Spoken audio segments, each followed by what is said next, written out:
All right, greetings everybody. So, what are we going to talk about today? Well, I figured maybe we would kind of just pick something here on the shelf, and I figured why not, since it's basically something that I figured maybe you know loads of people might enjoy. So we'll have to let's see here. What do we want to talk about today? Let me think on that for a minute. Let me figure that out. Hang on. So this time I thought we would go through a group of films, which are all connected in some way by one independent studio. Yeah. So if you were a big wrestling fan at the time, you knew that they were slowly getting into the world of film making. I mean, not to per se, that they were making movies basically for TV. But they decided, hey, let's try our shot at actually producing some fairly decent quality, budget movies, considering that the Scorpion King had done really, really, really well and far beyond what they were originally expecting because of The Rock. So with that, they decided, well, let's take our current roster talent and see what we can come up with. And turns out that they kept making a bunch of them, and only one of them went to theaters, and the rest were on the home video market. Yeah. We're going to discuss the Marine series right here on the Media Files.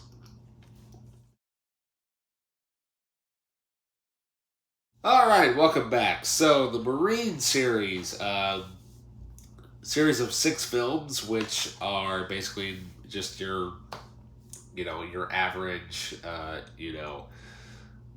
action type B movies or whatever, but they were run by WWE Studios. Yeah. They had made a couple of deals to make a trilogy of films, and The Marine was one of them. The first movie that they had starred Kane in a horror film called See No Evil, where he played the character of Jacob Goodnight. But with that kind of out of the way, they also brought in, released that same year, John Cena in The Marine. Yeah, he was still pretty, still pretty hot at the time. And The Rock had kind of gone off to do his series of movies, including The Scorpion King, and as well as he had made the movie Doom and The Rundown during this time. So, really, really awesome action film, which has not only John Cena in it, but it also co-stars the T-1000 himself, Robert Patrick, as you can see right there. So yeah, overall it's a very quick movie, real brief, 92 minutes. It's the unrated edition. It was rated PG-13 in theaters. There's really not that much difference. Maybe a few extra shots of a guy screaming. That's about it. There's really not that much to say. But what's cool about it, though, is that you actually do get both versions on the disc. You get the theatrical and the unrated cut. So basically, let's just go through the synopsis, and then we'll go through the bonus features. So here we have John Cena dominates the big screen as Marine John Triton. Wherever there's danger, Triton is usually smack dab in the middle of it and doesn't play by the rules. After he is unwillingly discharged from Iraq, Triton's beautiful wife Kate, played by Kelly Carlson from Nip Tuck, is kidnapped by a merciless jewel thieves led by vicious killer Robert Patrick. Now Triton must fight to save her and utilizing his most powerful weapon, himself. So basically, he's discharged as a Marine. He goes home. Wife gets kidnapped. He's got to go to the rescue, and lots of explosions and action happen. So let's go through the bonus features here, shall we? So, as I mentioned earlier, you get both versions on the disc, the theatrical and the unrated cut. Not much difference at all.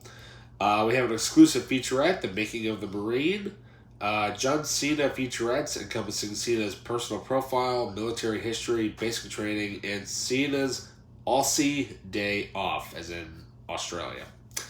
We also have the Marine World Premiere at Camp Pendleton, as well as some promotional features, including the John Triton profile, fight scenes, Cena's stunt work, the Marines, fans react, explosion and action scenes, and more. So yeah. Interesting thing about this film is that the music was composed by Don Davis, who, if you are a fan of film, you know that he did the Matrix trilogy as well as loads of other great films. So yeah, there you go. And that's just the first movie. Let's get on with the second movie. Yeah, this is going to be fairly long. So up next, we have The Marine 2, this time with Ted DiBiase, the son of Ted DiBiase. So here we have superstar Ted DiBiase joins the few and the proud in this explosive white-knuckle action, stunning effects, and true heroism fit for the Marines. On a well-deserved vacation to an exotic resort, Marine Sergeant Joe Linwood, played by DiBiase, and his wife Robin are attending a VIP party when disaster strikes. Ruthless terrorists crash the event to claim a number of hostages, including Robin. Oh no. Alone in a foreign country with no backup, Linwood must rely on his Marine training to single-handedly strike back the terrorists and save the hostages and prevent international war. So, yeah, so as I had mentioned that the first one was rated PG-13, this one was rated R. Yeah. And this movie did not actually get released in theaters, which I kind of admire what they were doing, because it kind of sounds like when they were making this series, it seems like that they were going to get, a different superstar to portray a different type of Marine for each movie, which would have been interesting. But we'll get to that here in a little bit. So let's go behind the scenes features here. So here we have behind the scenes featurettes, Village Virtuoso, The Final Fight, The Last Resort, Inside the Terrorist Siege, Building a Legacy, Ted's Story, and more. Muay Thai fight outtakes, deleted scenes, extended scenes, and Making the Cut, deleted shots montage. Yeah, so now this one actually has a couple of other pretty big name actors in it. Here we have Tamora Morrison, yeah, Boba Fett and Jango Fett himself, as well as Michael Rooker. Yeah, you know him as from Guardians of the Galaxy, but I pretty much know him from Days of Thunder. Yeah, directed by Roel Renee, who's done loads of great, low budget action films. I mean, the guy knows how to do a really good story. Please let him do an A-list movie at some point in Hollywood. Music done by Trevor Morris, who has done loads of great films, including the, what I like to call the Has Fallen trilogy. But he's also currently done the Netflix Castlevania series. And, so artwork's basically the same in cheapo cases. And that pretty much completes the Marine 2. Now, most of these I have not seen yet, but it made decent enough money in sales. Guess what? We're going to do a third one. That's right. We're going to have the Marine 3 Homefront with Mike the Miz Mizanin. Yeah. Now, this is kind of where I love the fact that, that they were, like I said, mentioning earlier that they were going to do each movie with a different actor portraying the Marine. But this one's a little bit different. So The Miz delivers a knockout performance of the most explosive, action-packed Marine adventure yet. After returning to his hometown on leave, Sergeant Jake Carter learns that his sister has been abducted by a band of violent extremists. To save her, Carter launches a daring one-man assault on their base of operations, only to discover the group's ruthless leader is plotting a deadly terrorist strike. With time running out, Carter realizes he's the only man who can stop the impending massacre, but this American hero may have to make the ultimate sacrifice to save thousands of innocent lives. once again, they always have to get a pretty decent named actor to star in these movies. But here we have Ashley Bell, and you also have Neil McDonough. If you guys know who he is, you know who he is. He's always that blonde dude with the blue eyes. He's the guy who fought who was the villain in the Rock's version of Walking Tall. And unfortunately, he had to play Bison in Street Fighter: The Legend of Chun-Li, but we're not going to talk about that movie. So let's get through the bonus features here. So we have Shipwrecked, breaking down the boat. The Miz rocks the boat. The Miz declassified, casting call, ready to enlist, and the Miz journal. Now, this one was so popular with fans that, well,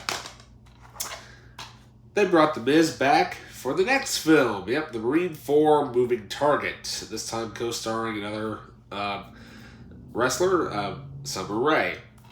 So this time, the Miz is back as Jake Carter in an all-new, thrilling-packed adventure. Now in the private sector, Carter is assigned to protect a high-value package. A beautiful whistleblower tried to expose a corrupt military defense contractor, but a heavily armed team of mercenaries has been hired to kill her, along with anyone who gets in their way, and it's going to take one fearless, one-man fighting machine to do the job. So, co-starring WWE diva Summer Rae in her feature film debut, Marine 4 Moving Target is locked and loaded with explosive action from start to finish. So, yeah. Now, this movie, like I said, I have not seen this one yet, but I know it's actually one of the better ones, from what I understand out of it.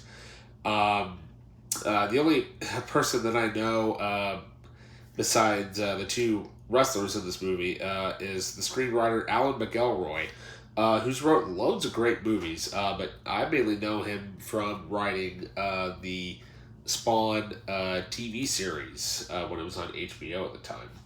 So yeah, pretty decent. Most of these movies are all roughly about 90 minutes. So there you go. Special features include Firepower, the franchise, and Beauty is Dangerous. So yeah, fairly short on the special features, but what are you gonna do? Well, what can you say? The movie made a decent amount of money for sales. So guess what? They made another one. Yep, the Marine 5 Underground. Once again, starring The Miz. Yeah, everybody must love The Miz in these movies. It's kind of funny that the Miz kind of somewhat took over this franchise because his character kind of, really grew in popularity. So now we have other superstars, including Bo Dallas, Heath Slater, Curtis Axel, Naomi, and Marcy Mazanin, which would be the Miz's real-life wife. Wife in real life, basically. So you can kind of tell this one is where it kind of gets down to the cheese factor. And you can kind of tell in some of the photos that when they were... because I know there's like some behind the scenes videos and stuff like that where they actually show some of the actors actually shooting some of the scenes that are when they're actually at some of the arenas, while they're preparing to do the show for the week or whatever. So you can kind of tell the budget's pretty tight. So there you go.